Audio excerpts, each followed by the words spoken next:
যা কিছু করতে হবে আমাদের অনুমতি নিয়ে আমাদের সিদ্ধান্ত অনুযায়ী করতে হবে। প্রয়োজনে আমরা প্রশাসক বসাবো।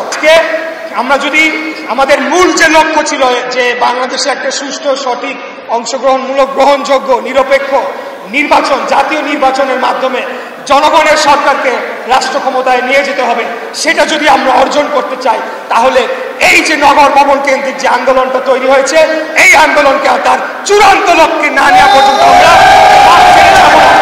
এবং আমরা স্পষ্ট ঘোষণা দিতে চাই, কোন বহিরাগত প্রশাসক, কোন বহিরাগত উপদেষ্টা কাউকে এই নগর ভবনে প্রবেশ করতে দেওয়া হবে না।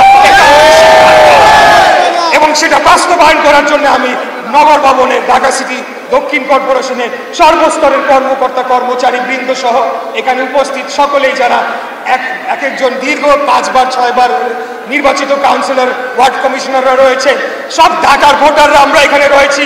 আমরা সবাই ঢাকার জনগণ, ঢাকার ভোটার, ঢাকার স্থানীয়। আমাদের নির্দেশনা ছাড়া এই নগর ভবন বহিরাগত দিয়ে আমরা চালাতে দেব না।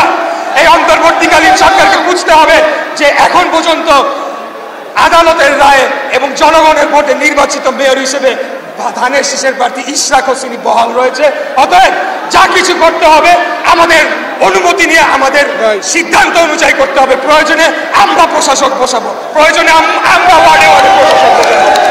যতদিন না পর্যন্ত আগামী নির্বাচন অনুষ্ঠিত হচ্ছে ততদিন পর্যন্ত আইনগতভাবে সর্বোচ্চ ক্ষমতা এই নগর ভবনের যে সকল কার্যক্রমের অধিকার একমাত্র কেবল আমাদের কাছেই রয়েছে। এটাই হলো আমাদের বার্তা, এটাই হলো আমাদের শেষ কথা।